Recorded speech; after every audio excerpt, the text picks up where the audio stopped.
All right, first off, I do want to say thank you to everybody who helped set up. Thank you to everyone who came to celebrate Dad's 70th birthday.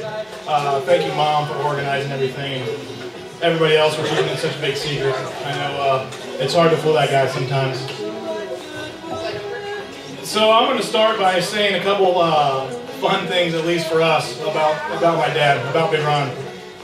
And I'm going to start by saying this is a list compiled from both myself and my two sisters. So I'm not going to say who said what, that way plausible deniability, right? So I'm going to say some things, and then Brian's going to come up and say some things, and then open it up. We expect you guys to say a lot of things, because I heard some really good stories just walking around earlier. First off, you did see your walker as you walked in, correct? Wes told me about it. Okay. Wes takes good care of me. I'm Ronnie, Ron Jr. You guys probably don't know this, but my dad actually has 5 kids. There's Jenny, Debbie, Brian, and myself, and then his car. Well, I guess 6 now, right? He's got 2 cars. But yeah, I guess I really wanted to start by telling the story about one of his kids being the Barracuda he had. Back when I lived with my dad in Greenwood, we had a 2-bedroom, 2-bath, 1-car garage. And he traveled a lot, and he said, hey, what do you do if there's a fire? I said, well, I get myself out and be safe, right? And honest to goodness, he said, yeah, you do that, but you also open up the garage door, put the Barracuda in neutral, and push it out. I didn't even have keys to the car because he didn't trust me. One of the most common denominators amongst the two sisters and myself was Dad talking to himself a lot, laughing at his own jokes, especially when we rode with him a lot of ways.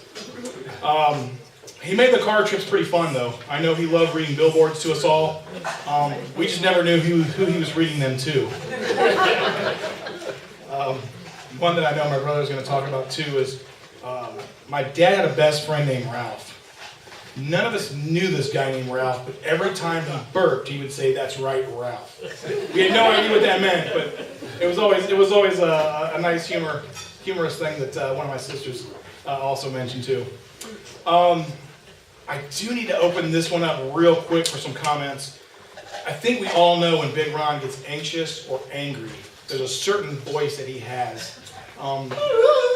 Yeah, can anybody else help me out on that one? Does anybody else know this voice that goes up about 10 octaves? No? Okay. Yeah, John, you got it too. Oh my goodness, Sherry, what am I going to do? Yeah, anybody else who wants to demonstrate, please talk about that. Growing up as a kid too, one thing we watched was Pee-wee's Playhouse. And Pee-wee did this trick one time where he took some whitey-tighties and he turned them into a swing. So all of us kids thought it would be a great idea to take my dad's underwear. You put your arms through where the legs go and you turn it into a swing. We're all running around the house doing this, and of course he's chasing us all, yelling at us. Needless to say, still not sure how you made it to 70. You should have had at least 10 heart attacks. I do it all. I do it all was a lot of times we heard that story. I do it all.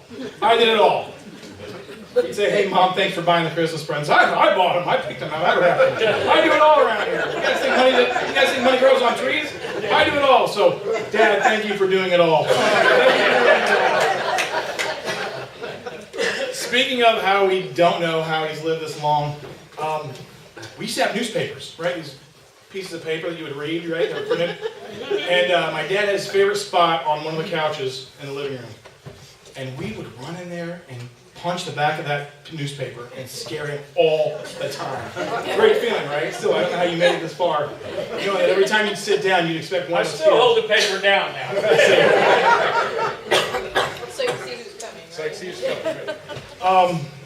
One thing that Dad always had a car, always had a company car, we would ride that everywhere. And one time, one of his coworkers, one of his cooler coworkers, who was also a DJ, made him a mixtape. And I'm not joking, the very first song on there was Cameo's Word Up. If you guys have never heard the song before, I mean, it's pretty nasally. We heard that song thousands of times, and thank goodness he had that tape. Because if he didn't have that with Cameo and Prince and, I don't know, maybe Mellencamp, we would have grown up listening to nothing but Jan and Dean and Beach Boys. So I think it's Chris who made that tape. Thanks, Chris, for making that mixtape. Yeah. Man, it was rough. Take those, Chris. The one where I will throw one of my sisters under the bus on, because I wasn't there. She said one of her most embarrassing moments with Dad was when he had to take her to a New Kids on the Block concert. All of you dads can probably understand that when taking a daughter to a concert. But she said he stood up and yelled, "Yeehaw." My poor sister. Scarred her for life. Dad is pretty fluent in a couple different languages. Yes, he knows English, including he knows it in a higher octave. But also in I believe it was 1988, we went to Universal Studios and he learned Klingon. Oh yeah. There was a Star Trek The Ride interactive, and a lot of my brothers and sisters, I think you got selected as well to go up and be on this great VHS video. Somehow, Dad got this catchphrase from that. You want to go ahead and say it, please? Please say it.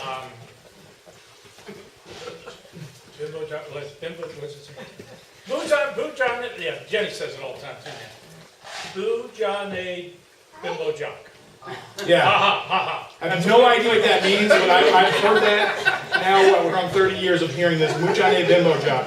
I have no idea what that means, but he said it, so. I don't think this is rated. Speaking of jocks, have you ever gone to the ocean with them before? Anybody? Yeah. I don't know who else hangs there's over the banister, but growing up as a kid is a little embarrassing.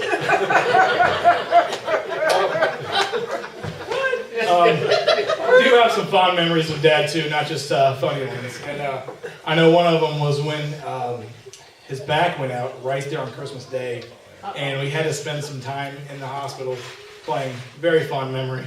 I'm sure somebody else will have something to say about that later. We did play a lot of tricks on Dad. He was a good sport. Only time he wasn't a really good sport was when we really took advantage of him. I don't know if this is April Fool's Day or just because we were mean kids, but we decided we were going to put Vaseline on the toilet seat and watch him slide around. That was fun. There was one time where we put saran wrap over it as well. And I guess it's probably better that it happened to my dad than anybody else, but of course he got mad at us and yelled at all of us for that. Just a couple more of the mean things. There was one time, and I asked my extended family of this as well, not just my sisters. But we were driving through Baltimore, and we were up in the Pennsylvania area, and my dad was driving a Ford Explorer with, I don't know, 7 people probably in it, and all of a sudden something caught his eye, and he turns around and says, "Is that girl peeing?" On the side of the road. Almost sideswiped us. Thank goodness we were renting from Enterprise and had the full insurance. And I thought, we're going to die today because my dad paying attention to people walking around on the road. But yes, he's always had great eyes. You guys know that. It's a 20/20 vision. You can see that kind of stuff too. He does take responsibility for all of his actions too. One funny story that came about was at his house on Meadow Ridge Trail when he was getting something from the attic, and all of a sudden his foot fell through the ceiling. But it was my mom's fault because she was trying to talk to him while he was up there.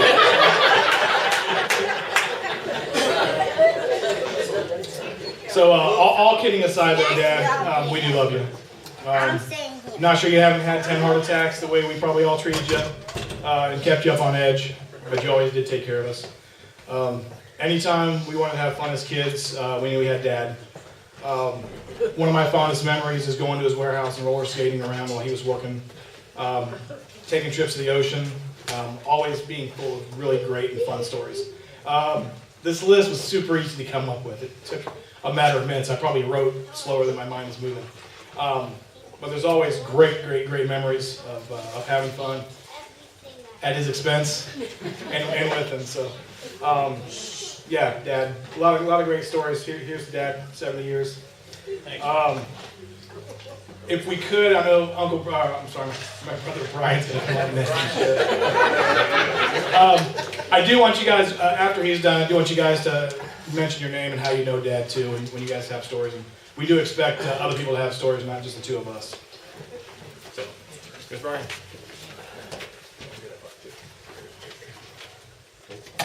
Okay, I'll try to be as funny as my brother, but it doesn't always work out. My father, Ron Hittel, what a character. He has such a great sense of humor, but he has to because he has to make up for his Danny DeVito stature. With classic phrases after belching and farting like, "That's right, Ralph." He was a pretty funny dad to grow up with. As far back as I can remember, when we were in the house, my dad was in his whitey-tighties. There'd be a knock on the door, and you would hear him say, "Don't let him in till I get my pants on!" Another classic phrase I heard was when I did something wrong, and he'd say, "Jenny, Deborah, Ronnie, Brian, whatever your name is, just stop it." Other times, Ronnie mentioned this too, when my mom asked him to do something, he would always respond from his rear end in a chair, "I have to do everything, Sherry. I do it all." And we all really know that Mom does it all. Many of you guys know that my dad was in the Air Force. He never flew a plane, but with the same aviator sunglasses that he's been wearing since the 1970s, I think he thinks he's Top Gun.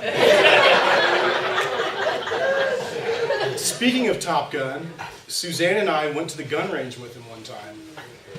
The first bullet he fired, the slide sliced the skin off the back of his thumb. It was a very minor cut, but somehow he ended up with blood all over his shorts and all over his shirt. Later, the safety advisor came through and asked my dad why he was shooting with one hand. His response was, "Well, because I already know how to shoot with two hands. Why would I learn how to shoot with one?"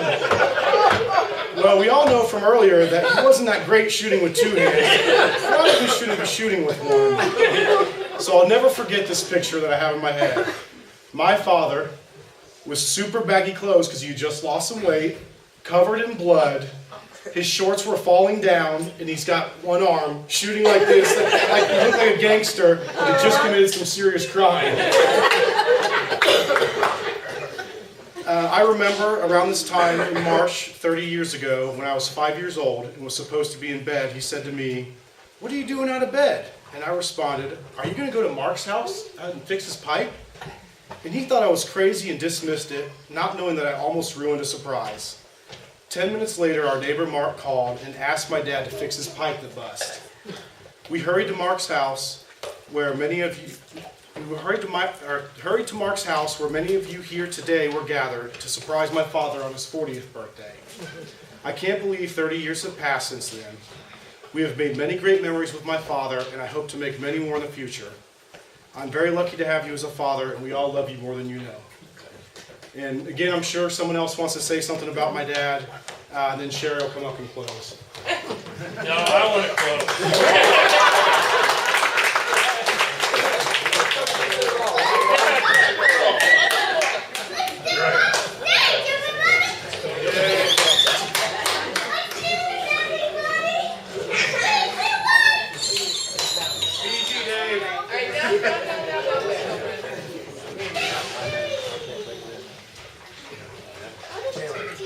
Hello.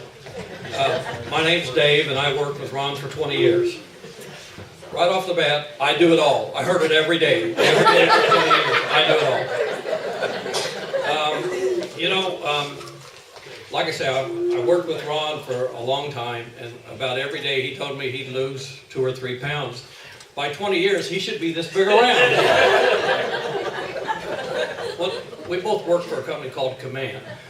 When I worked at Command, I couldn't believe it, but we had a car in the back, hid back there in the back, very back of it, And I'd say, "Ron, what's the car? Who's the car?" He said, "Oh, don't worry about the car, don't worry about the car." One day he came in and he said, "Sherry's coming over, tell her that's your car."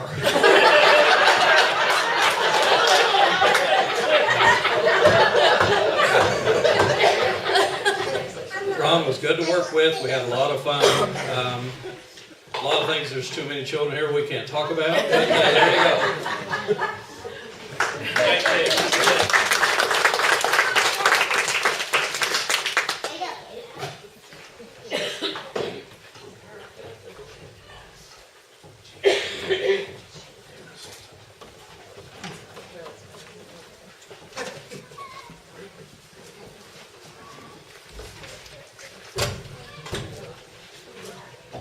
I don't have any notes. I just let me tell you like it is. Ron, as we've known him and Sherry for about 40-some years, and he just seems like a brother to me. Growing up with our family, our kids growing up together, and being friends and everything, they're just like family.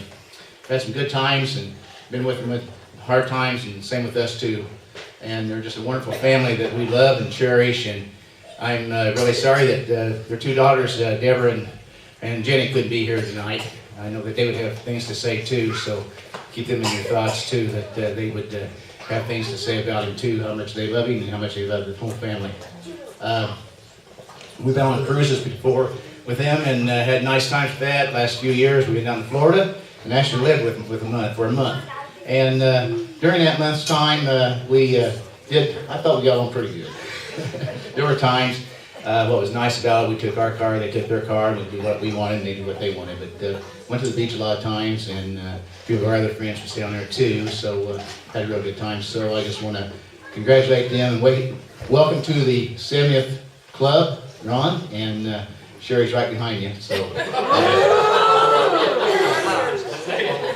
Sherry always told me, since we've been friends, and it's true, that I'm always 8 years older than her. So I will always be that way, I guess. So one of these days she will turn the big 7-0. But just want to let everyone know that they're a wonderful family, and there has been some things I can tell you about, but I won't take that time now because I know there's a lot of people who probably want to say something. But there's been some things that we've ran into that were very good. But we love you, Ron and Sherry, and Ron, happy birthday to you. Thank you.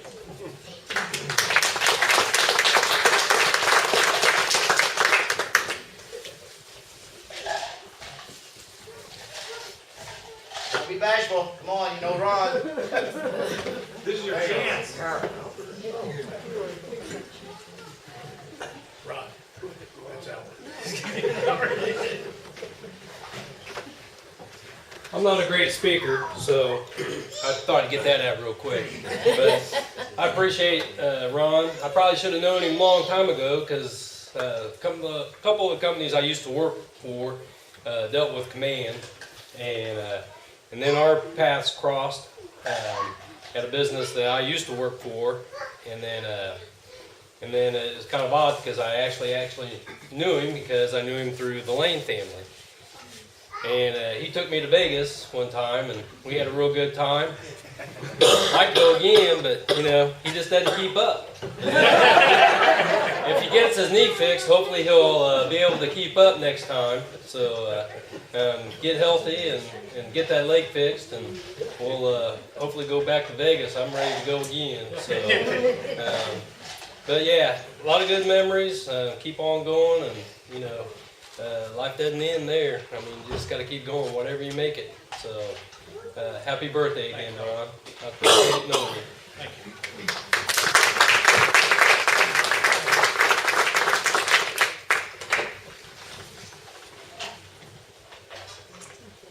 For those who didn't know who he was, it's Albert Stein. He is our son-in-law. Wes. He might have been trying to keep that secret.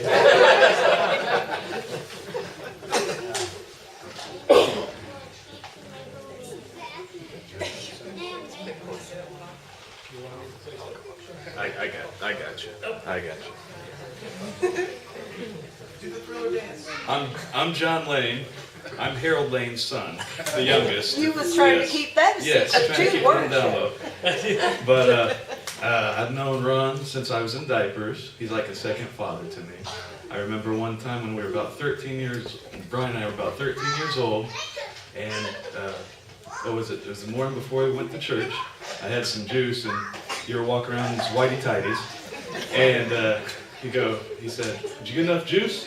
I go, "Yeah." He goes, "Okay." Turns around the corner and farts. So, How do you remember that, but I'm very happy to know you and continue to know you, and I love you very much, and happy birthday. Thank you.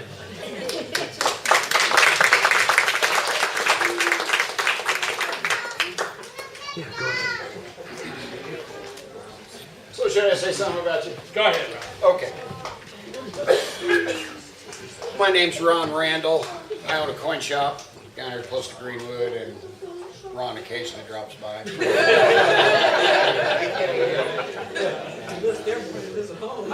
I wasn't prepared to say anything, so it'll be difficult. Ron spends most of his time changing the channel on the TV to see what Dow Jones is doing. That's basically what goes on when he's there if I leave the room. But we're talking about Vegas. Ron and I went to a casino recently, and I didn't really know that a casino couldn't make enough shrimp cocktail. He said, that looks pretty good. And the plate was pretty well full, and then when we came out for the second one, it was pretty well full. We had a really good time. But I always enjoy having him there. All the guys enjoy him. We have a good time. And hope, since I'm going to be 76 weeks from today, that we'll have a lot of good times together until we get to be 80. Happy birthday.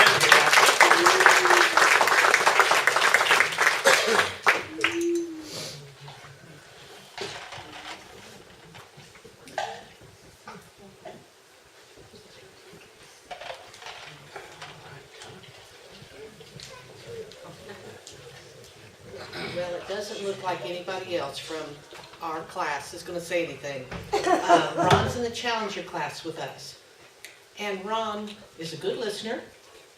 He's very, very quiet most of the time. And towards the end of class, he'll say something about what we've been talking about. And the thing that's special to me is Ron always makes sense. I know a lot of silly things have been said about him today, but when he speaks about something, it's logical and it makes sense, and we appreciate that.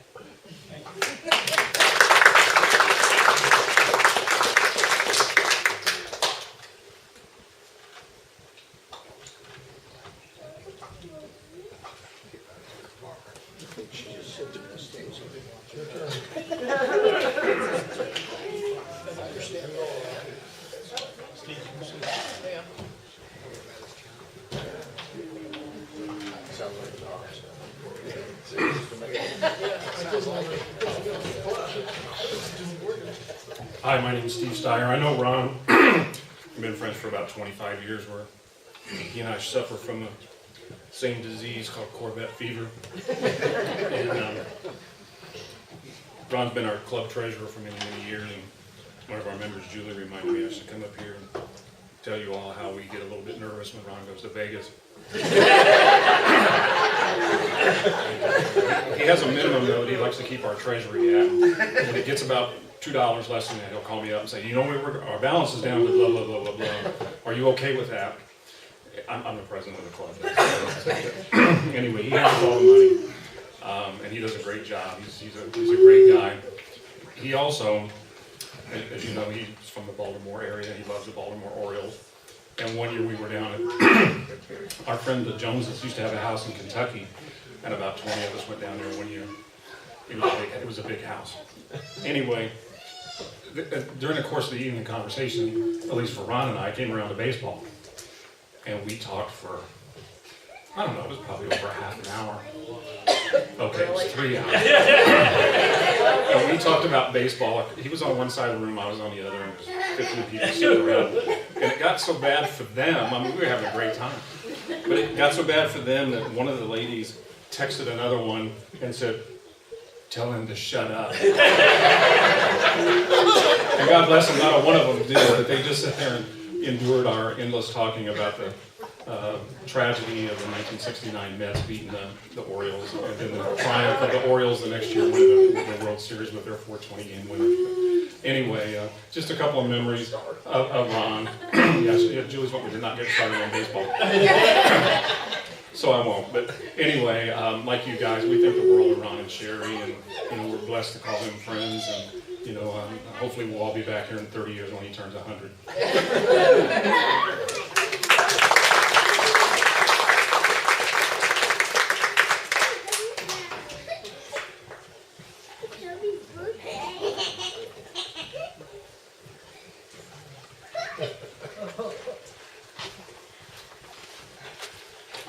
My name's Mike Brown, and I've been friends with Ron for over 20 years, and we've been blessed to be able to go on a lot of trips with him over the years, and some of those trips have been very meaningful. One